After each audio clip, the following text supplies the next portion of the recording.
Mindfulness. Mindfulness, not mind full of shit. That's literally all it kind of goes down to, but we're going to dig into the basics, the minimals, all the things when it comes to just being mindful, because we've been taught and we have been structured to be mindful of our actions, but not mindful of our emotions. And over the years, we have shut ourselves out. We've actually been really great at shutting out our emotions and our body signals and everything. When we're hungry, don't eat because then you'll get fat. If you have emotions and you're sensitive, shove them down because it's too much, you're codependent. There's so many different things and so much shame that is held around our emotions.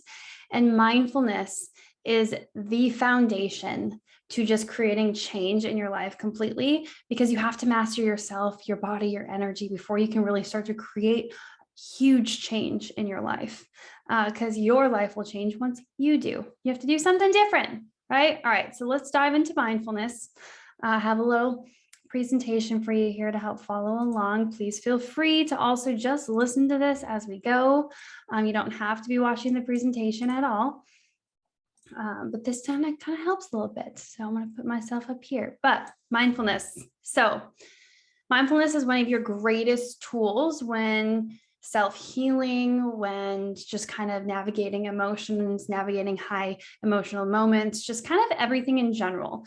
Once you start to be mindful or self-aware of things, you start to create more of a data point. And once you have more data, then you can create decisions and make decisions from a confident place. So your greatest tool, your greatest skill, and I'm here to help kind of teach you how to do it, but also how to integrate it into your life, because it's really easy for our ego to get really big, bad, and mean, and just shut out what our body is trying to tell us. So whether you suffer from stress, fatigue, inflammation, illness, whatever it is, you can regain so much balance in your life through mindfulness and integrating it into all dimensions of your life. We have 8 major dimensions to health. Did you know that? Physical health, our mental health, our spiritual health, our workplace and occupational health. How's your workplace health? Your wellness. It's good? Bad? If it's great, I love that so much for you, because not many people have that, which is kind of bullshit if you ask me. So discovering the key attitudes to nurturing and creating a mindfulness practice, but really just getting good at skills. These are the basic necessities to help you grow the skill in your life, in your healing, in your energy, whatever it is, or your business, if you're creating success in your life. So 1, 2, and 3. First things first, my dear. Doesn't matter who you are. We are all equal. We're on an equal playing field. Curiosity is one of the best and most incredible tools I have seen people use. It's a necessity for wanting to step into a growth mindset and get to your next level of abundance, is you need to be curious. You have to have an open beginner's mindset. You have to be childlike in the sense where you're just open to new information, because if we're not open to new information will come at us and we won't be open enough or tuned in to be able to hear and receive the answers that we're looking for. So be curious about how your body feels, how you emotionally feel, what kind of thoughts are going through your head. These are questions that, if you're anything like me, people with self-sabotaging behaviors, these are questions we don't want to ask ourselves. And I don't blame you. Like, you don't want to ask how you're feeling, or you don't want to ask or investigate the thoughts that are going through your mind. Heck, you might find yourself consistently keeping yourself from being alone with your thoughts because you think they do more harm than good. And then just having the curiosity just to explore your body, because that's going to be a lot that we do here, is connecting your body and your mind and your energy, and be able to decipher what messages that it's telling you, because we have been so programmed to ignore everything our body and our inner self and our intuition tells us. 2 is acceptance. This sounds like it's one of those easy ones. It's easier said than done, but it ends up being difficult later on the line, and you'll see why in a few exercises that we do. But what I want to say here is acceptance doesn't mean resignation. Acceptance doesn't mean that you're okay with things. Acceptance means that you are just allowing how you feel to be what you feel right now, rather than denying it. It's allowing yourself to see, perceive, and intake information, energy, emotions without shame, and in a judgment-free place. This is a hard one, but I will work on you with it. Kindness and forgiveness and gratitude are your three major tools in your toolbox to really help reprogram your brain. But you need to bring a sense of warm and caring compassion to your moment-to-moment experiences and be aware of where your heart is at and where your head is at. Because how you feel and how you see yourself will determine incredibly what's possible for you in your life. So, cultivating mindfulness. We want to be mindful of how we're feeling and not mindful of chaos and bullshit of how we're feeling. So we're going to walk through what I call the RAIN method, but some basic necessities, again, that we need on top of curiosity, which I mean is one of the 6 here, beginner's mindset. You need to nurture your sense of being a beginner before you can be an expert. You have to start somewhere before you become great at something. Practice makes progress, not perfection.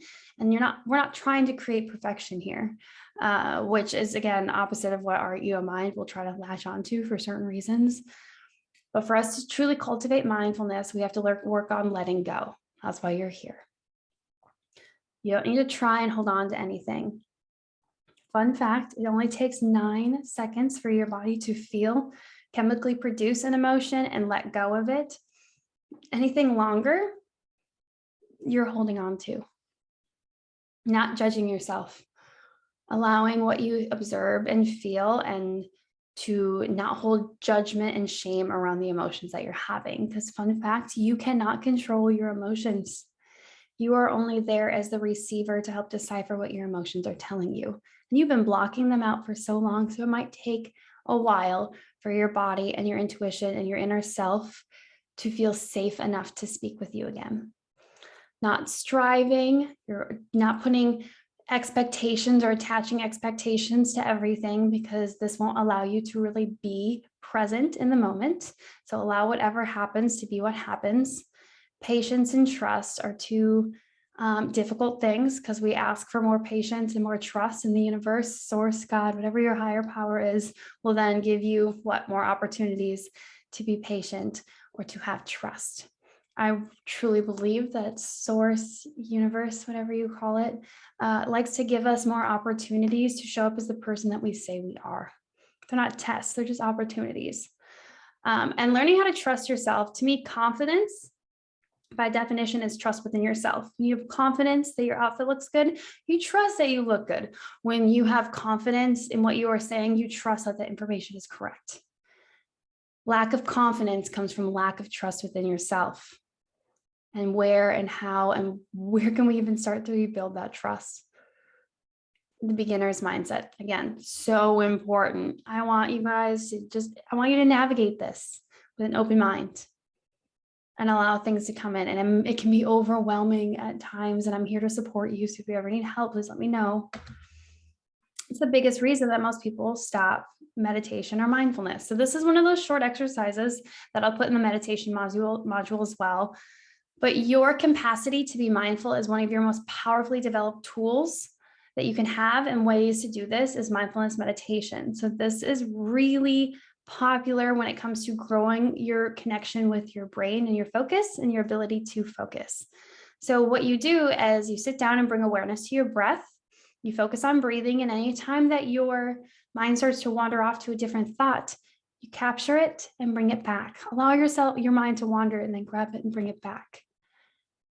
That alone, that exercise is what is so important with meditating. It's like, and I'll go through it really deep in the meditation course, so please go down and check it out. But it is like working out for your brain. You're strengthening that muscle.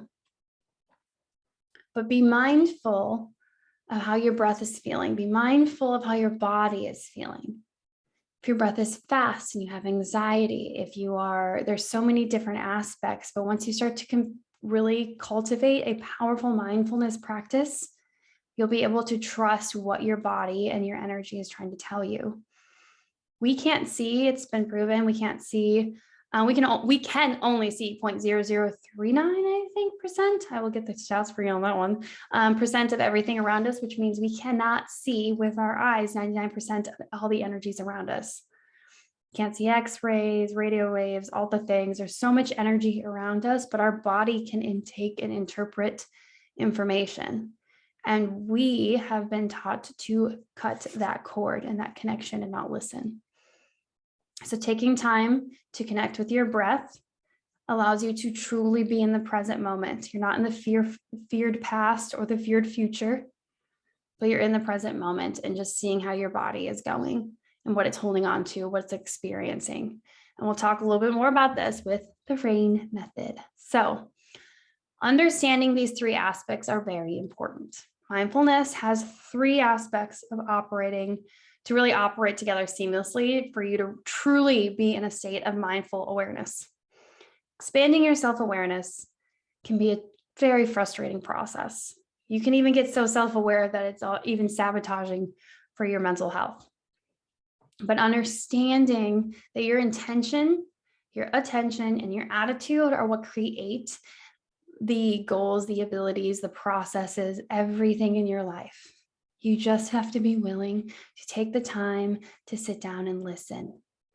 And that is what mindfulness and meditation does. It's like a love language. It's like your quality time that you spend with yourself to just listen and be and feel heard. So take in your intention with this course, your intention with a meditation, your intention just to sit down and listen.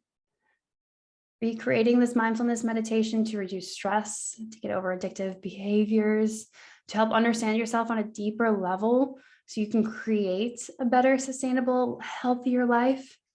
You want to get aligned in your business? You know, I have business clients that I work with who are truly getting aligned what your intent is.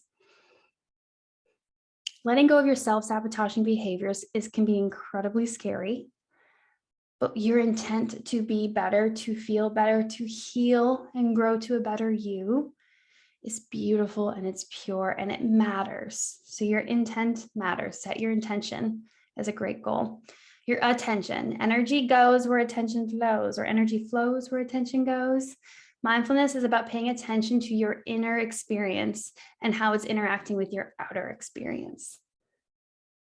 Your mindful attention may mainly develop throughout various types of like meditating, stretching, formal, informal, traditional. There's so many different types to meditate, but it's your intention to meditate and be mindful and your attention, giving it your attention.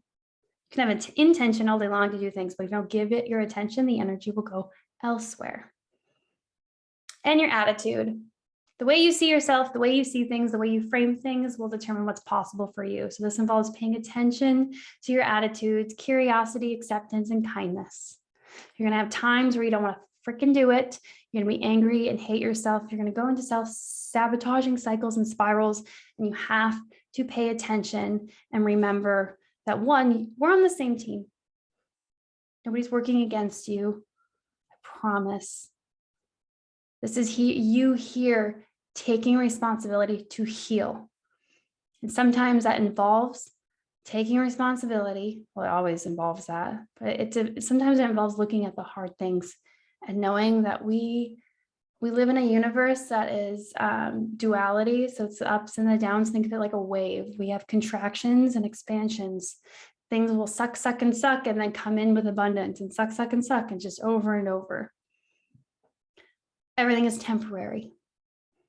So the amazing things, the amazing moments we have, it's important to be mindful of what's happening in that present mindful moment and to appreciate and be grateful for the experience you're having and to know that when you're in those down, shitty times, those like it really just fucking hurts and it sucks and you can't get out of your own mental mind and energy and space, that it is just temporary.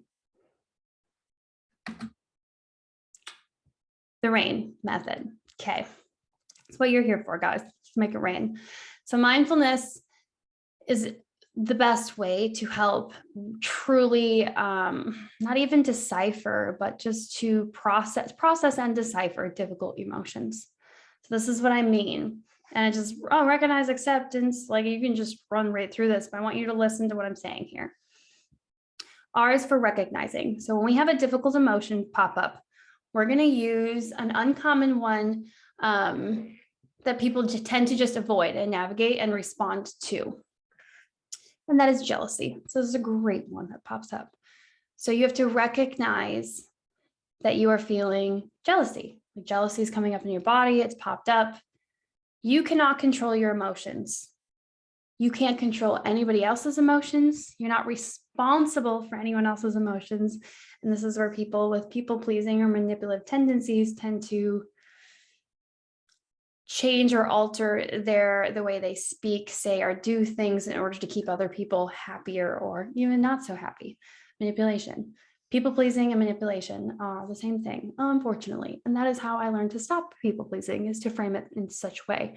I have an entire module in my one-on-one course talking about people pleasing and setting boundaries, but I digress. Recognize that you are feeling the jealousy and the issue, or you don't even recognize the issue, you recognize that feeling. A, acceptance. This can be really difficult when you are experiencing a negative or difficult emotion that you are not used to processing, or you have attached a meaning to it. So, for example, jealousy. Jealousy can be easily one of those, oh, I totally recognize I'm feeling jealous, but understanding that you are not that jealousy, and that's a part of N, non-identification. Sometimes we dig deep into RAIN, which is recognize the jealousy, accept that you're feeling jealous, but you're not a jealous person. Investigate why you could possibly be jealous or what's going on there. That is a very hard thing to do. I don't definitely recommend, you can try to start to explore and navigate why or where this is coming from. Do it with support around you and being in a healthy mindset already, versus trying to destroy and be destructive in your own mind. Does that make sense? These are things that I dig really, really deep into one-on-one, is helping to investigate and accept and not identify emotions and what they're trying to tell us and how to increase our emotional development from there. Emotional intelligence, emotional development, it's about the time it takes for you to receive an emotion and then to act on it. And that time in the middle, the emotional ups and downs that happen, this is where people tend to get lost, and their emotional, or lack thereof of emotional intellect and immaturity, will have crazy actions that they just act out on their emotions, and they don't allow themselves to actually process them. They just go off. So when you step into acceptance that you feel, I accept that I feel jealousy right now. I probably starting to investigate, feel jealousy because I have a wound, an abandonment wound from a past relationship, or even something earlier in childhood, and then non-identify. I recognize that I am feeling, or I'm aware that I feel jealousy, but I am not a jealous person. I am aware that I feel anxiety, but anxiety is not who I am. I don't identify as that. Identify, not identity. We're going to identify these emotions and possible root causes. That's how you start to undo and let go of self-sabotaging behaviors. If you can start to recognize why you do them and start to investigate where they come from and what you're holding on to, why you're holding on to it, is the key to all of that. Because when you start to understand why you're doing things, why you hold on to things, why you react in certain ways and have certain emotional patterns, when you know the why behind that, you can learn how to undo and unlearn those patterns. So mindfulness, it sounds like a lot coming in, but let's say we're going for mindfulness motion. You can do walking and just listen to yourself and listen to your body. Like, how are you feeling right now walking around? What noises do you hear? How does it feel underneath your feet? You see a dog walking by. How does that make you feel? Excited or nervous? Like, you're just mindful of how your body is reacting to the world around you. Mindfulness is huge when you're listening to other people, and just being mindful of how other people's, what their actions and what they say interact with your body, because they're telling you something. So taking responsibility and discovering yourself through mindfulness is huge. Mindfulness can be used to help mental growth, like while you're here, reprogramming. We can reprogram our brain for more spontaneous thought, which is why I became a positive psychology practitioner. Mindfulness meditations are huge because it's you taking the time, the quality time to make sure that your body is heard, but it takes a while for you to grow that relationship with yourself. What does it take for someone to grow trust or relationship with you? I want you to think about that and become self-aware of it. And do those things with yourself. Is it consistency? Is it buying you, a gift once in a while? Is it spoiling yourself? Is it quality time? Is it creativity? That consistency of connection and being heard is important. And I know it can be scary, which is why most people quit their mindfulness or meditation practices, because they start to discover things that are a little too hard to work on, or it's too hard to handle. And things are going to be hard. I promise you that. But I also promise you there is a beautiful community of people who are willing to help and support you. And I'm always here willing to help and support you. Now we are going to talk a little bit about how to use mindfulness with just all the things. We're going to dig deeper into that. Mindfulness, seriously, is about questioning your identity and your relationship with the world around you. So somebody says something, you ignite jealousy in you. What relationship, what attachment to that feeling of jealousy have you put on yourself, that you're codependent, blah, blah, blah, blah. Maybe that's why you have so much anger around it. It doesn't matter what it is, but it's literally you questioning your identity and relationship, not only with time, but with your life, with yourself, with your career, with your relationships. And it's starting to understand who you are on a deeper level. Because when you can understand yourself on that really deep level, the less you get affected by negative emotions, thoughts, or physical sensations. Because you start to tackle the root cause. You start to plug the holes in the bucket that is filling up with water, rather than just filling it more and more with water as, that bucket's just spilling out holes. You start to close the holes, the root cause, so the bucket can stay full.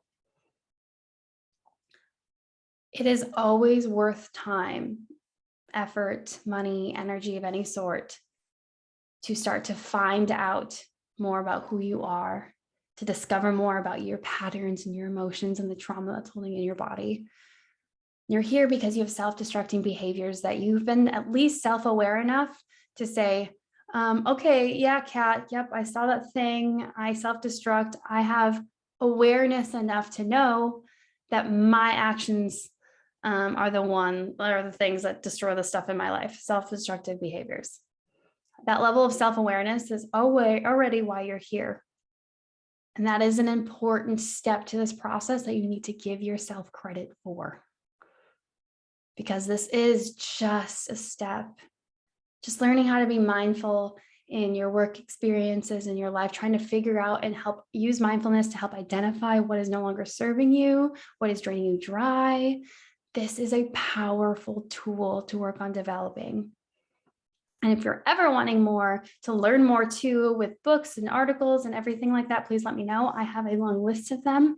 The school I went to for mindfulness and meditation teacher, as well as positive psychology practitioner certifications, all the fun things, was a science-backed school, which is why I chose it, because I am obsessed with the science and behind how everything works. So now I believe we're going to talk about this beautiful quote and then start digging into beliefs by this incredible person here that I'm not going to disrespect him enough to just say his name wrong.